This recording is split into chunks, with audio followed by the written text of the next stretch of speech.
Mary mentioned the universe discovery guides, and within them the cosmic survey activity. Within them is the cosmic survey activity. One of the points in one of them, as linked here, is the age of the Pleiades star cluster. Stars are being born and dying all the time, like I just said.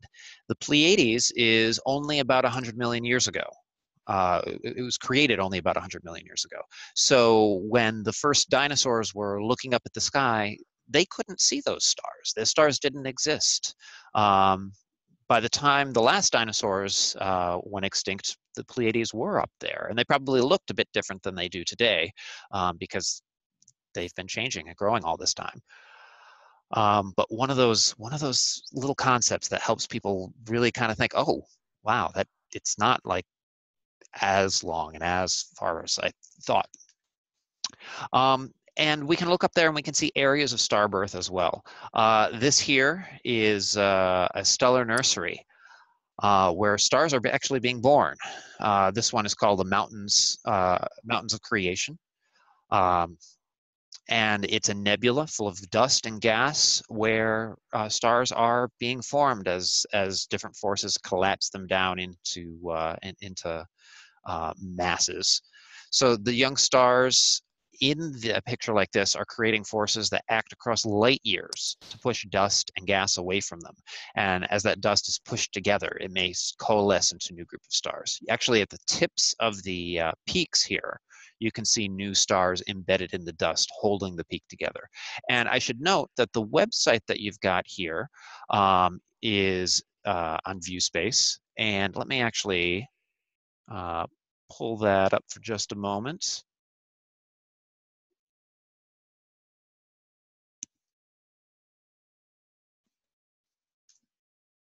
Oops. Oh, I apparently didn't update my link on this one.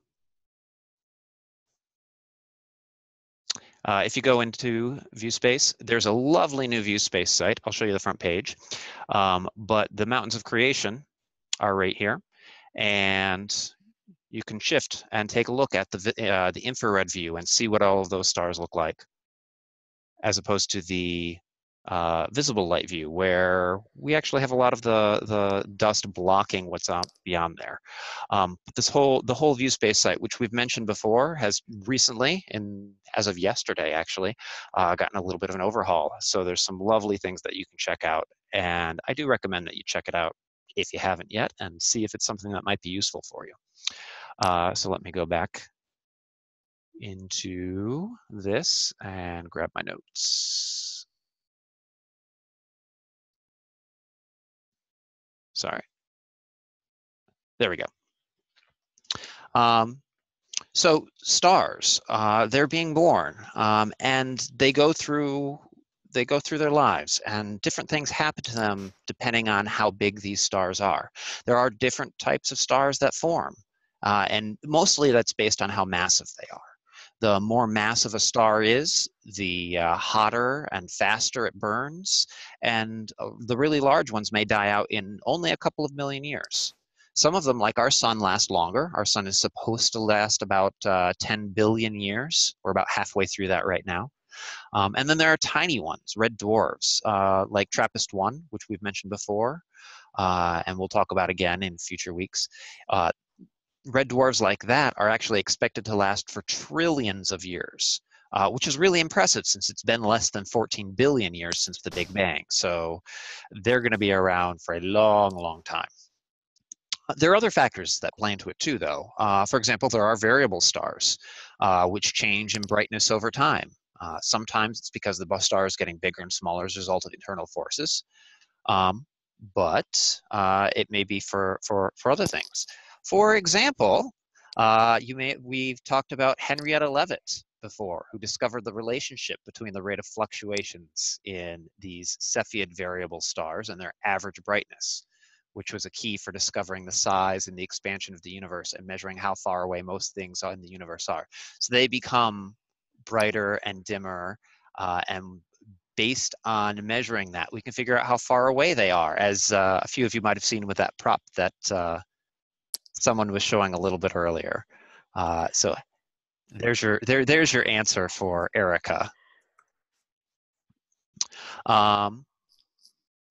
But those are not the only variables, stars. There are eruptive variables that can get brighter in unpredictable ways. On the left here, we've got Eta Carina, which pictured, and that has varied between being the second brightest star in the sky and being invisible to the naked eye just in the past 200 years. It's gotten that bright and that dim. On the right, we've got V838 Monoceratos, which went through an event about 15 years ago or so, and we were able to actually watch what's known as a light echo of that event over the course of months and years. So on the top left is these are 4 pictures chronologically. On the top left of that set of 4 is the first one. So that's that light from that star lit up the dust that was surrounding it in a shell. And then over a couple months later, you can see that shell appears to have gotten bigger. Well, the shell actually hasn't gotten any bigger. What's happened is that the light has traveled a couple months and gotten further away from the star and lit up a different section of dust. And then the next one is lit up even more and then even more. So it's just this brief flash of light that is lighting up things, but it has to travel such a distance that things appear to, we can see that light propagate in the area around the star, which is really amazing. That's one of my favorite objects out there. Also, stars themselves may appear to change in brightness if another planet or a star is tugging on it or orbiting around it. So here we have a little visualization of what happens as a planet goes around a star. And you can see the brightness that we see on the bottom left. So this star passes in front, there's a big dip. Now that dip isn't most of the light, it may be about 1% of the light. But as a planet goes around, it can block a little bit of that light. And that's one of the ways that we actually detect planets outside of our own solar system, is through methods like that. So stars are changing throughout their lives, and then eventually they do come to the end of their lives. Just as stars are born, they die. Some sun-like stars form beautiful planetary nebula, and Dr. Montez is actually going to be discussing these structures in depth for a few minutes. So I'm going to leave this slide as a teaser for now, and if you do access the show after this, there's another slide which I'm hiding from you, mostly so that Dr. Montez can show off his stuff, but you can check that out afterwards. So that's the sun-like stars that he's going to talk about. But if the remnants of a dying star are massive, if they're more than about 1.4 stellar masses, 1.4 times the size of our sun, which is known as the Chandrasekhar limit, then a supernova is actually going to take place when that star runs out of fuel. And it's going to leave behind it a neutron star or possibly a stellar black hole. There are other types of supernovas as well that leave no core behind. So this is this big, giant explosion, effectively in space, where matter and energy leave it in an amazing amount of energy is actually coming out. What you're seeing here is the Crab Nebula, which is a star that went supernova back in 1044, I think the year was, and people were able to actually see that in the daytime sky here on Earth when that happened.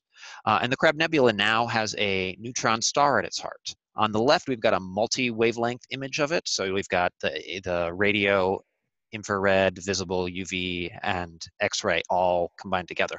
On the right, I've just picked out the X-ray light, and that neutron star is a lot easier to pick out. You see this little tiny bright thing right at the center, and that's what's left of that star.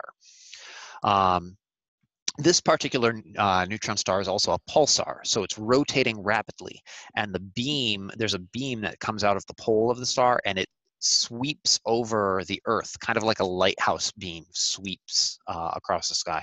That neutron star's beam sweeps over the Earth dozens of times per second, so it's pulsing, and we can actually detect that with our telescopes.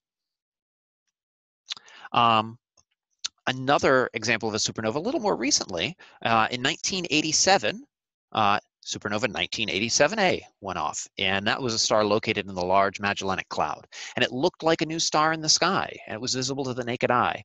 NASA's great observatories, Hubble, Chandra, and others, started studying it when they were launched in the 90s.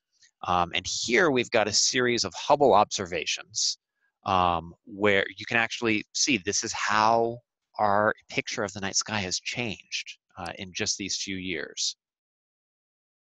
It's only 15 seconds long, so I'll play this a couple times.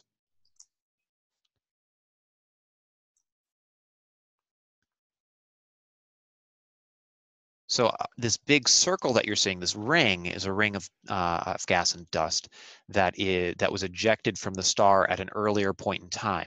And as the shock wave from this supernova has reached this ring, it started to light up in what's known as a string of pearls. So the star would have been at the center of that, and you can see that lighting up as that shock wave goes through it. We can't see the remnant in this star yet because there's a big cloud of dust in the center, but we do expect that there is one in there. So I mentioned the Chandrasekhar limit, which is named after Subrahmanyan Chandrasekhar, who is an astrophysicist, originally from what was at the time British India, no, it's now Pakistan. He came through the United Kingdom to the United States, and he actually calculated that limit, the maximum mass of a stable white dwarf, what happens after a star goes off, ends its life. He calculated the limit of how big that could be at the age of 19. So what have you all been doing with your lives? That's what I feel every time I hear that. But he actually did a lot more work on this in a number of different aspects of astrophysics throughout his life. And he got a telescope named after him, Chandra Space Telescope. So there are some really cool stuff that's happening. He was a good one. Here, I've got some gamma ray pictures, actually. Supernovas give off gamma rays, among other types of light. And those are another way that the night sky is always changing. If you had gamma ray eyes, if instead of visible light eyes, it was gamma rays that you saw, and you looked up in the sky, you could see a new event every single day. This is a gamma ray burst, and you can see there's two pictures, a before and or a during and an after. With the arrow pointing at it, you can see this little bright spot on one picture, and then it's kind of faded away in the other one. This was detected by NASA's Compton Gamma Ray Observatory. This picture is actually from Keck, but Compton was the one that saw this. We currently have two missions, Fermi and Swift, that are up there detecting gamma ray events right now. So what happened with this one is the energy from the gamma ray burst actually heated up other things like gas and dust, which then emitted other light, visible light, and we are able to detect that visible light for longer periods of time as an afterglow. So this is actually an optical light picture from Keck, not gamma ray, but gamma ray is how we found out about that event. Now, supernovas aren't the only event that are giving off gamma rays. There are other ones up there, but supernovas are probably one of the more familiar events to the average person. Let's see. So stars are going through a whole life cycle. They're born out of these clouds of dust. They burn their lives away. Then, depending on how big they are, they'll either go off in a giant supernova, or they will go off in this poof and leave a planetary nebula behind, which is another cloud of dust. And all of those materials will go back out throughout the universe and spread out, leaving this material surrounding. And that material then can birth new stars and new planetary systems. Our own solar system actually is not, our star was born out of materials that resulted from other previous stars. And we actually know that, going back to the metal question that's been coming up, because there are metals, things bigger than hydrogen and helium in our solar system, that tells us that there must have been other stars that went through their whole lives and produced all of these metals, and that we were made out of the dust. Our solar system was made out of the dust remaining from those events. At the bottom, you can actually see a picture of the Andromeda Galaxy and the infrared. And this particular wavelength with the infrared shows all of that dust throughout the galaxy. It's at a temperature that makes it glow brightly in this particular wavelength of the infrared. And there's a lot there. This is all coming from stars going boom, and then those stars coming together and creating new stars. And I wanted to show you one other picture. This is a picture which actually just got released less than 2 hours ago of what we're calling the bat shadow. Up on the top right of this picture, there's this little star with this bright area around it that it's lighting up. And then there are these kind of wings coming off of it, these shadows. And this is actually the result of an unseen protoplanetary disk surrounding that star. So this picture is evidence of change that we can't directly see. There's rocky and dusty gas material in a disk going around this star, and it's edge on to us. So it looks, if we could see it, it would look flat. But the light from that star is being blocked on the sides by that disk. So these shadows are coming across this brightly lit up cloud of gas, and we can see them cast along there. This picture is actually kind of neat. Another thing, there's another one of these shadows up in the top left, right here, and you can see those coming off. This picture is really amazing because these shadows coming off of stars like this are very, very rare. You need to have like the perfect alignment of the planetary disk, and it has to have one, and it has to be the particular stage in its life. So there are not very many places where these sorts of things are. But this one's here. Also, if you want to see a little video about what's going on with this, the new ViewSpace site does have the most recent videos playing. If you go to this web page, for now, at least for the next couple of weeks, maybe a month or two, and you click play on the shorts video that's on there, it'll be playing the video on the bat shadow, so you can learn a little bit more about that. If you ever want to see what's new on ViewSpace, that's something new that you can do to check it out. I'm going to mention one last thing before I turn it over to Dr. Montez, and that is colliding black holes. These are another way that the universe is changing. So there's much, much more beyond just the giant galaxy size changes and then the smaller star and planetary type things. But there can be black holes. Last year, I think, the Nobel Prize in physics was awarded for the detection of gravity waves from colliding black holes. And at around that same time, there was another discovery, which probably will result in a Nobel at some point, which was the detection of colliding neutron stars. We were able to both detect those gravitational waves using things like observatories like LIGO here on Earth, which detects gravitational waves, which are not light at all. And some of our telescopes up in space and here on Earth were able to look up at that and identify the source of that gravitational wave, because there was light as a result, because it was neutron stars that collided.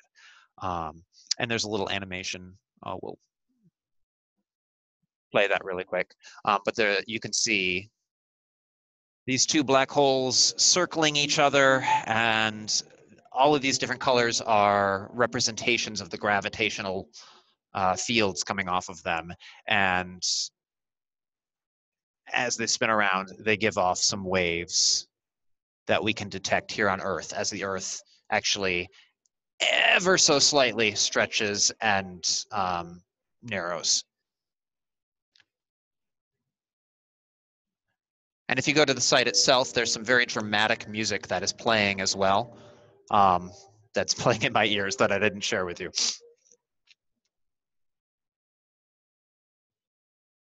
Those black holes are getting closer, and all of a sudden it'll merge into a new one, and then there's these giant waves that come off of it. And we can detect aberrations like that. All right. So, oh, that's about to stop. There we go. So next, I'm going to stop sharing my screen and turn it over to Dr. Montez. if I can find my screen controls, which moved over here. Oops, stop share. There we go.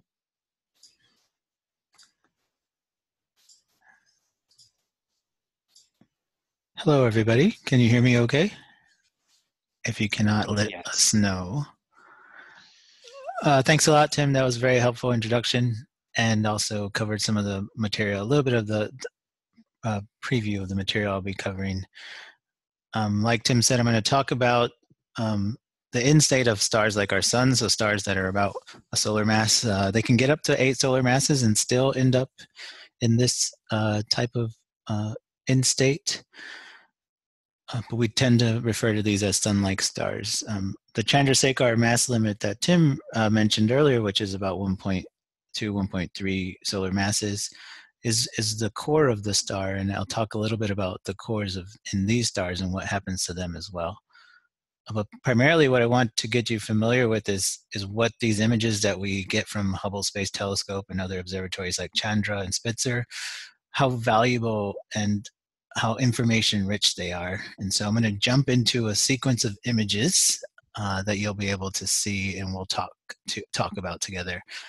So most of the observations I'm showing you are coming from space-based telescopes, and that's important because they reveal details that we would not otherwise see from the ground because of the fact that we don't have the atmosphere to distort or blur the images a little bit. The 3 telescopes I'm going to be talking about in particular are 3 of the 4 great observatories from NASA, the Hubble Space Telescope, which I think everyone is familiar with, the Chandra X-ray Observatory, which we've heard a little bit about, and the Spitzer Space Telescope. Remember that 2 of these recently had a safing mode incident, and they've all been recovered and are back to normal operations. That's the Hubble and Chandra X-ray Observatory. I work for the Chandra X-ray Observatory myself, and I study these objects that I'll be talking to you about. So shown here is the Helix Nebula from the Hubble Space Telescope. And you'll notice in the middle there's a bright bluish star, and it's surrounded by this nebular emission, what we call the planetary nebula.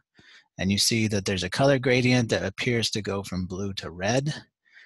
This is created by bringing together 3 different images. So we take an image in 3 different filters. So we isolate a particular part of the electromagnetic spectrum. And usually those filters are derived from what we call narrowband filters. So they're looking at very small pieces of the electromagnetic spectrum. And those small portions of the electromagnetic spectrum are actually focused on what we call emission lines, which is when a particular atom gets excited. When it de-excites, it kicks out a photon of a very specific wavelength, and we design filters to isolate those wavelengths. What you see in red here is usually ascribed to the hydrogen emission. So the hydrogen gas is being excited, and when it de-excites, it releases this photon. And that's what we give the color red in this image. And then in the green color of the image, which you don't see green, but that's because the different colors combine to get yellow, you'll have a different narrowband. Usually it's oxygen. So oxygen is also present in this gas around this nebula, around this dying star. And the oxygen will give off a very particular wavelength. And it's a very bright emission line too that allows us to study planetary nebulae at great distances as well. And then the blue color is usually given to some other atom, sometimes carbon, sometimes it's given to helium. So all of these elements are present in this gas, and they were present in the star, and they've now been ejected by that star as it dies and into this surrounding nebula. This is another nebula called the Spirograph Nebula. Not very many people play with spirographs nowadays, but if you have before, it's called this because of this repeating like pattern that you see in these ridges and sort of little, almost like a little doodle that you might have done with one of these spirographs. This is called the Blinking Eye Nebula, and here green is actually given to the hydrogen filter and also to the oxygen filter. There's more, the red in this is actually given to nitrogen. So the nitrogen gas in this image is showing you certain features, these two little puff-like features that you see out here that seem to indicate that there's some kind of material flowing in that direction. Also in this image, I point out that you have this big shell, and then inside you have this brighter, smaller shell surrounding the dying star again. That's a feature that we see a couple of times, and we'll see a couple of times in these images, and it's a common feature of an early stage planetary nebula.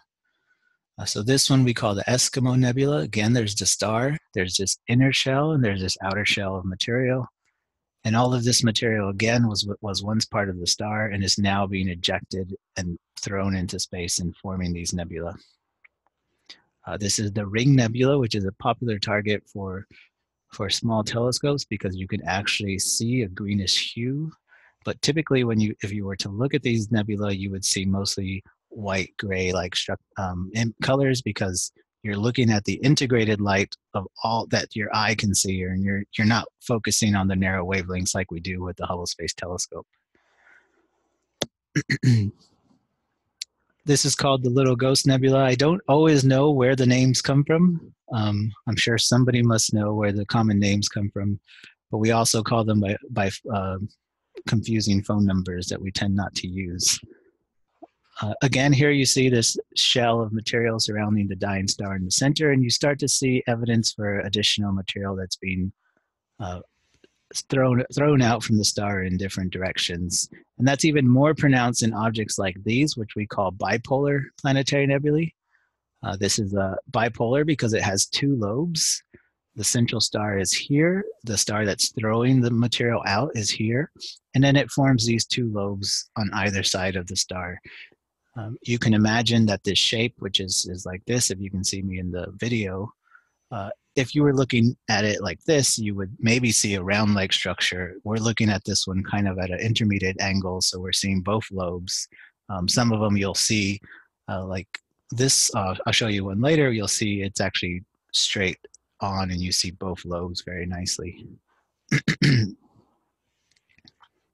This is probably my favorite planetary nebula that's ever been imaged by the Hubble Space Telescope. It's called the Cat's Eye Nebula. In this image, you see so much structure and so much information. I've been talking about how we focus the light. We look at the different parts of the light to focus on different elements in the gas, and that tells us a lot of information about the composition, not only of the nebula right now, but of the star that has thrown that material out.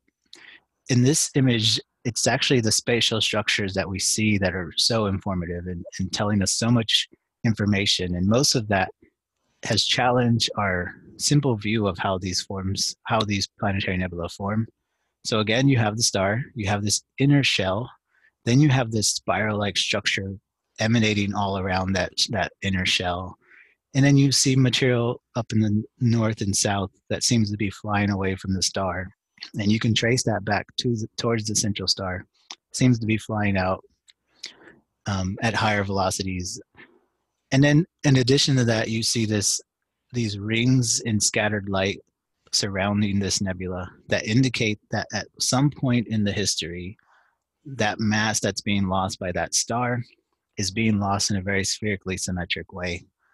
And somehow it transitions from that nice spherically symmetric pattern into this wildly asymmetric pattern that we see today.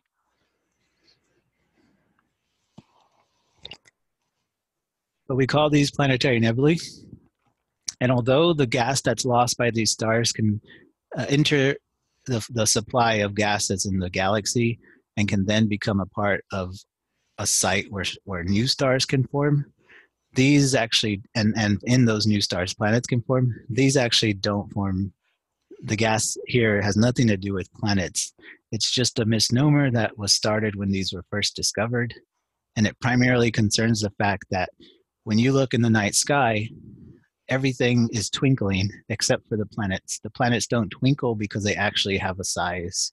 They have a physical size, and so the twinkling due to our atmosphere is not as strong in planets, and so they seem like a steady source of light. Other extended sources would behave the same way. and planetary nebula were some of the first extended sources, along with galaxies, that were studied. And when you looked at them, okay, they had some extent, and um, they weren't clear disk-like structures like a planet. Instead, they were kind of a fuzzy planet, and so the name became planetary nebula, which the name that was ascribed to them was planetary nebula. And I have a simulated view of what you might have seen from a early ground-based telescope, handheld telescope or something, of the Saturn Nebula. It kind of resembles something like Saturn, and so they called it the Saturn Nebula. But when you look at it with a space telescope, it's actually quite spectacular, and you see a lot of detail and structure like we've been talking about in the previous images. Additionally, when we see these objects, they look two-dimensional, and that's because they're projected onto the sky. In fact, they're not completely filled in like you might imagine a disk would be filled in, but they're actually shells. And so when you revolve that shell in 3 dimensions, you get this smoothed out image that you see on the left. But it's actually a 3-dimensional shell, and that 3-dimensional structure is important to understand how these objects are forming, but it's also difficult to get that dimensional information because we are looking at images that are projected onto the sky.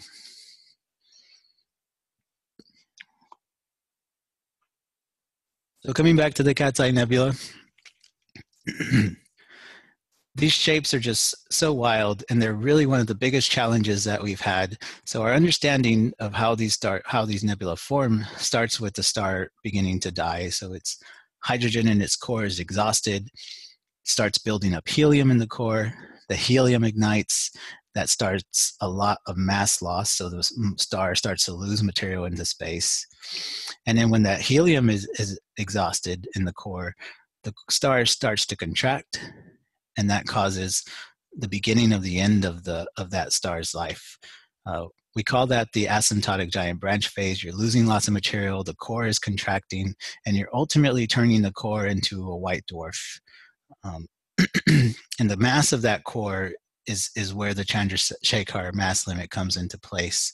The stars that form planetary nebula don't ever reach or get even close to that Chandrasekhar mass limit. That core of that star stays below 1 solar mass. Meanwhile, all that material that was around that core is now being lost into the space around it. Something occurs that we call the fast wind, and it essentially drives a very energetic wind into that mass that's being lost.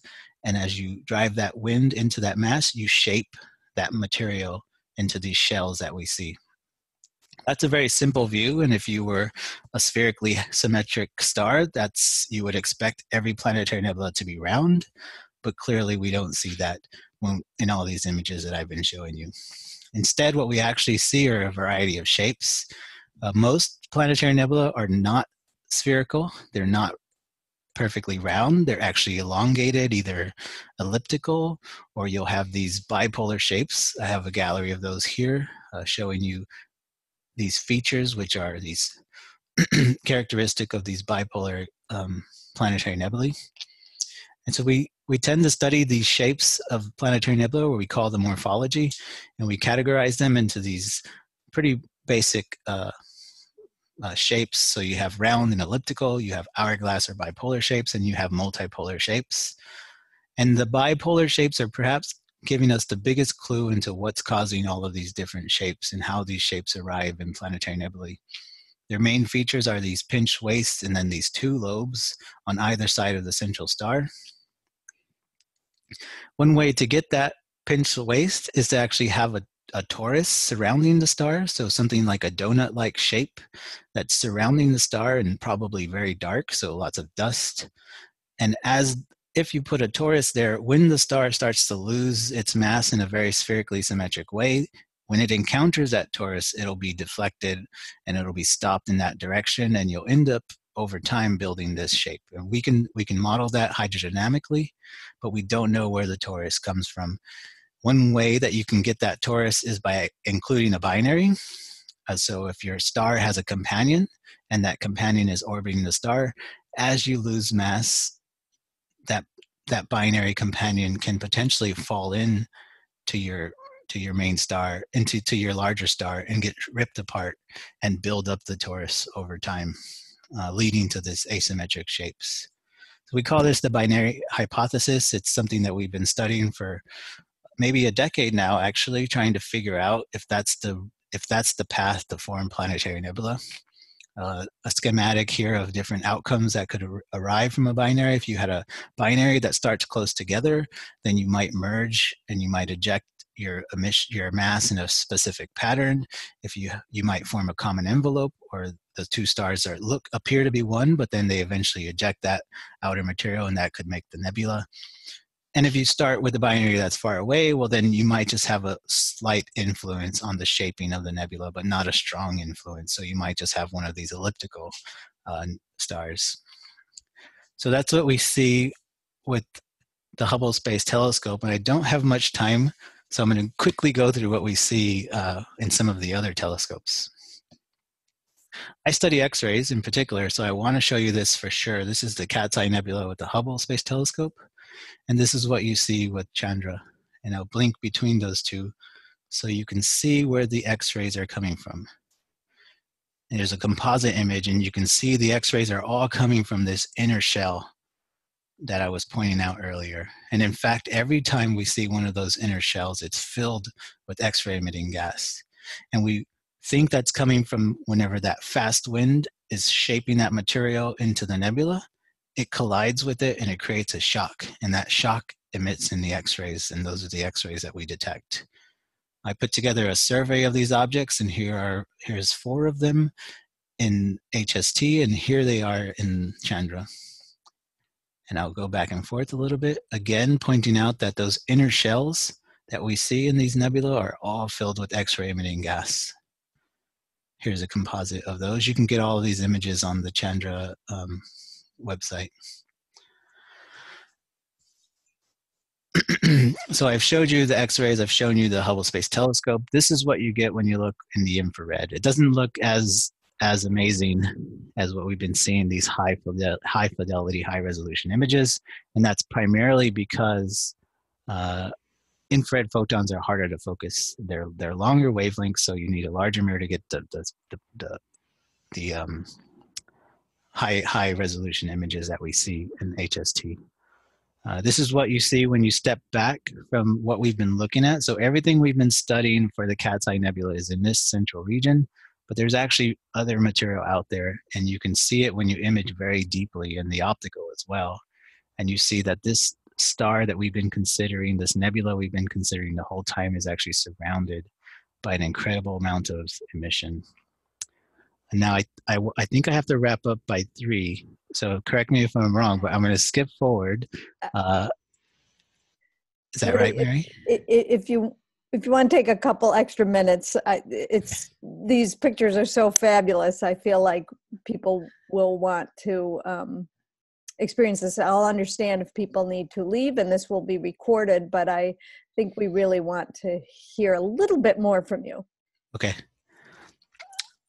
So the only thing I'll point out about this is that when we look at all of these different wavelengths of light, and we're looking at all of this structure and all of this material that's being lost by the star, we're looking at actually different processes and different types of material. I have a little schematic overlaid here on the Cat's Eye Nebula. And just to give you an indication, this entire region is mostly dust and molecules. Some gas, we see some hydrogen out there. We see hydrogen almost everywhere because hydrogen is probably the most abundant material in these nebula. And then, oops, I think I went back to the beginning. There we go. Okay, sorry about that. And then in the inner region, we see this very hot X-ray emitting gas, and we see this optical nebula that we study with HST, the X-ray gas we study with Chandra. And across this entire range, the dust and molecules out here are about 40 Kelvin, while the gas, this hot X-ray emitting gas, is 3 million degrees. And so over this range, we cover a broad range of temperatures in one astrophysical object, and we have to study them in multiple wavelengths, otherwise we miss the entire picture. Because looking at this, you wouldn't expect that there would be X-ray emitting gas in there. This is the Helix Nebula seen with the Spitzer Space Telescope. You can see much better resolution because this object is so large in the night sky that you can actually, the resolution is comparable to be able to tell all of these different filaments and features in the nebula. Here's a composite showing the Helix Nebula with Spitzer WISE, which was an infrared satellite that surveyed the sky, and the Galax UV telescope, which also surveyed the sky. If you take a step back from this again, you'll see additional structure here showing either material moving outward or the object itself moving in that direction, plowing through the material all around it. So I talked about the binary hypothesis for these stars, and I told you we're studying sun-like stars, and you should ask the question about our sun, because our sun doesn't have a binary star. And so how will our sun actually end its life if it doesn't have a binary to help speed along the process to eject this material in a very spectacular fashion? And it turns out the solution can be Jupiter itself.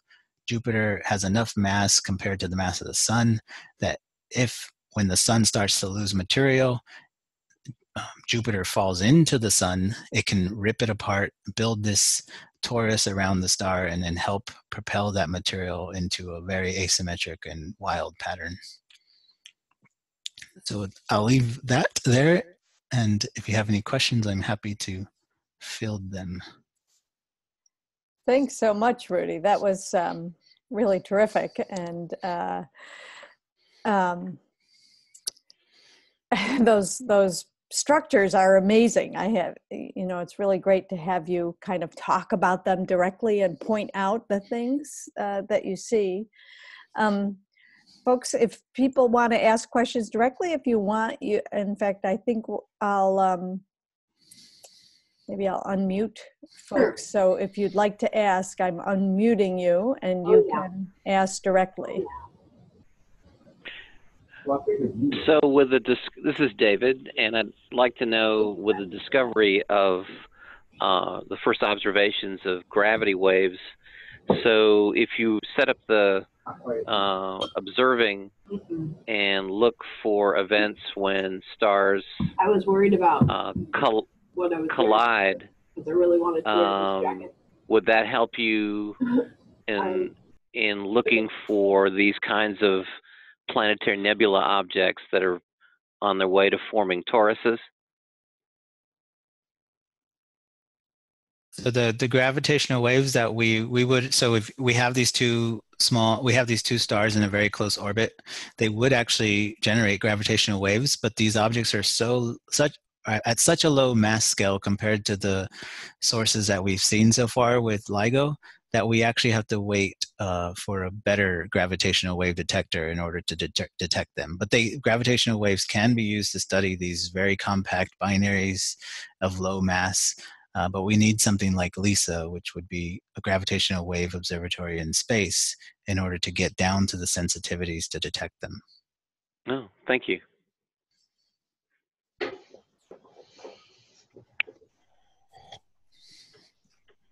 We also detected the gravitational wave source with Chandra. This coming newsletter that we put out every year in the spring will feature a story on the cover about that electromagnetic detection of the gravity wave source of the merging neutron stars. Cool.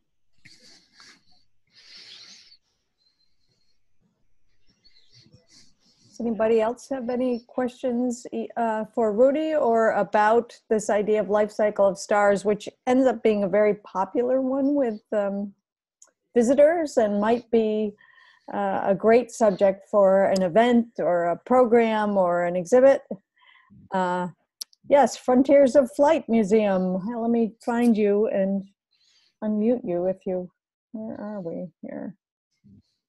Or you can type your question, because I'm not finding, oh, wait, there you are. You can, Say it aloud. No, we're not hearing you. Maybe you'll have to type your question.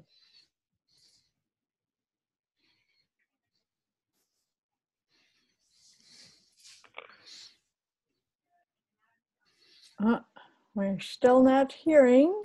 Uh-oh. Is that Cheyenne out there or Frontiers of Flight? We know you have a question. We're waiting for it.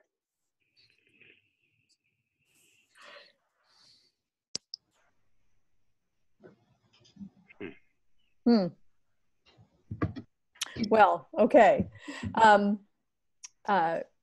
Rudy, if that question comes in, well, oh, there we go. There it is. Most astronomers use data from telescopes to learn about what they're looking at. How often do you actually look at the images and not just the data? Ooh, interesting. Because you actually are really looking at the structure that's pictured in the images. Right. For me, actually, because I study nebula and they are inherently extended, a lot of the information is gathered from the images, but we do have to analyze the images and figure out a way to get something a little bit more quantitative. And we do that through analysis. So we ultimately end up with some numbers, but we do start with the images. And some of the work I'm doing with the X-ray actually exploits the fact that we can do so many things with the data that we gather from the Chandra X-ray Observatory because it's multi-dimensional data. We can represent that in so many ways, and images tend to be the best way, but we can color code energy information, we can color code the time information, we can color code all of that into those images to really expand on our ability to infer from an image actual quantifiable facts.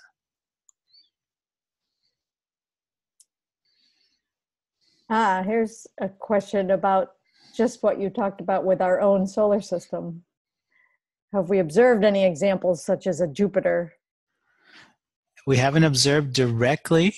There are some folks have suspected maybe sometimes in some Kepler light curves we may be seeing material falling in.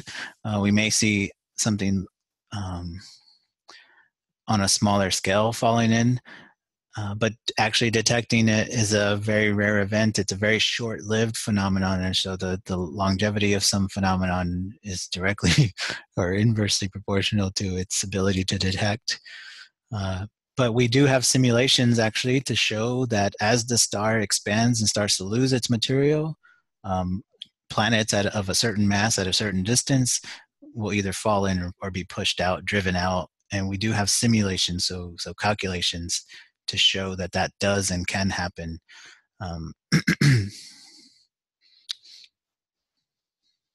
But we haven't seen it directly. And we haven't found planets yet around these objects.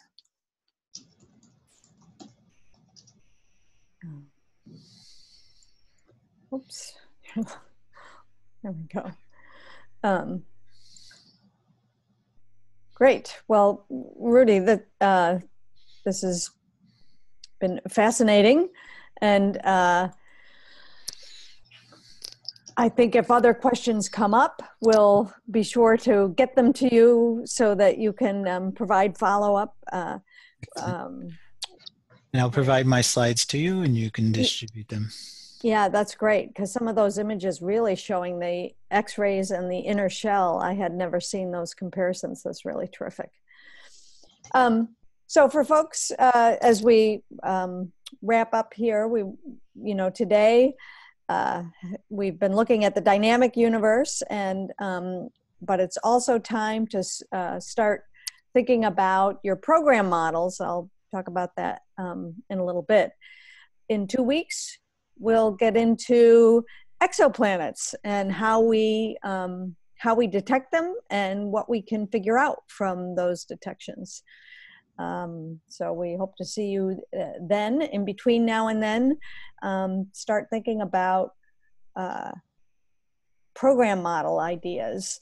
And what we may do is put some of the program models that the affiliate colleagues of yours have developed as examples onto the community of practice and talk about those.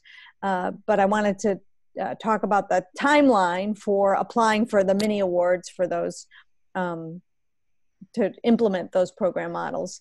The webinar series will end with our final webinar on November 28th. And so we'll open up applications. We'll give you a website with an online application form. On December 5th, we'll have a Zoom meeting for Q&A if you're applying for those mini awards of $2,500 to implement. And we'll be able to answer questions or give you guidance or point you to other resources or make connections to subject matter experts who might be references for you in conducting your program. And then in the application deadline will be right after the holidays, January 4th, and we will try to quickly make selections for those mini awards by January 18th, with the goal that you would implement some program or event series or develop an exhibit or a show somewhere between January and the end of September 2019. So with that, I think I want to thank Rudy again, and thank you all for joining us, and we will see you again in 2 weeks. Thank you, everybody. It's great as always. We'll talk to you online and hope to see you in 2 weeks. Bye.